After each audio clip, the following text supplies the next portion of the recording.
Hi, I'm John Nash, licensed psychologist, doctoral level psychologist, and I want to explain a little bit about one of the things that I do to help people handle anxiety, to calm themselves down from day-to-day ordinary stress, or even to gradually reduce the effects of trauma. I use something called cognitive behavior therapy, which you may have heard before. It's a term of art. It's around quite a bit, and I'll talk about that in another video. But today I want to talk about biofeedback because a lot of people don't understand what it is. They've heard of it, but might not know what it is. So what it is really simple. We can measure stuff about what our biology is doing. You can measure how fast your heart's beating. You can measure how warm your hands are. You can measure how tense your muscles are.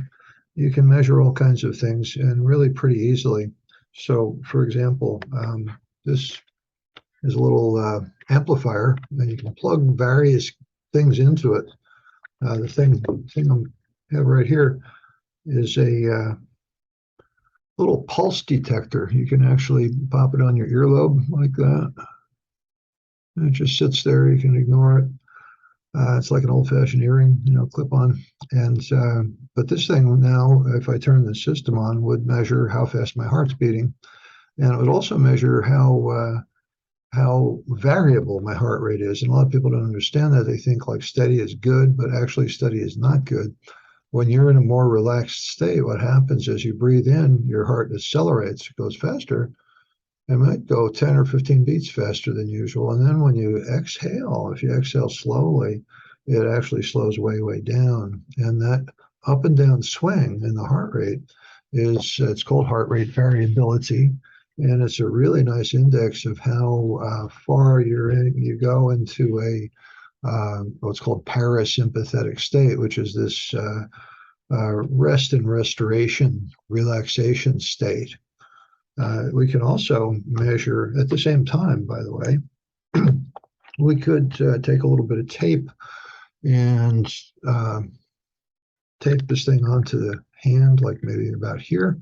And what that would do is it would start measuring how warm my hands are.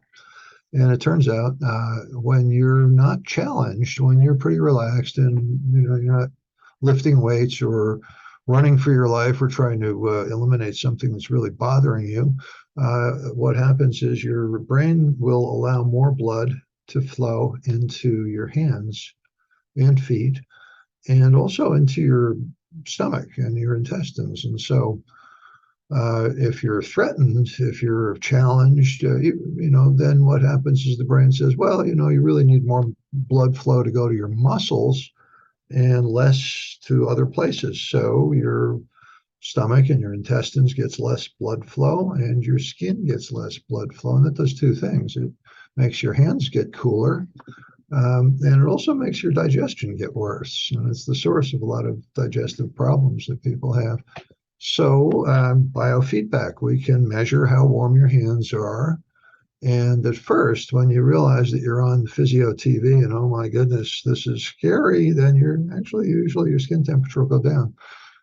But after a while, when you stop worrying about it and stop taking it on as a challenge, then what will happen is your brain will go, okay, I guess this is pretty safe. And then little by little, your skin temperature will fluctuate up. And so you can see that right on the screen, which is the cool part. And once you can see it, you can start learning actually how to allow it to happen.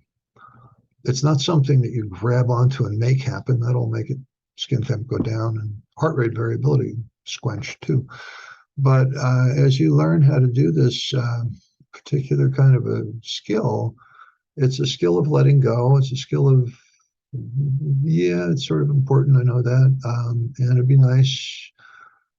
And you let it do what it does. And when you allow yourself to just take in the feedback and watch what it does, you'll be very pleasantly surprised that it'll let you know, hey, you're going into a relaxed state. So you learn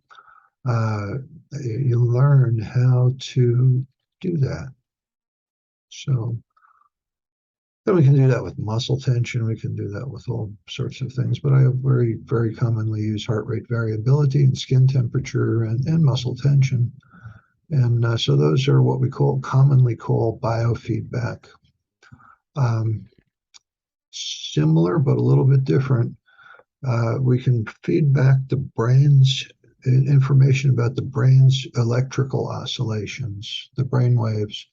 So we used to just call that EEG biofeedback, but a while back, a bunch of us made up a term called neurofeedback, and so it's just feedback of information about what the brain activity looks like.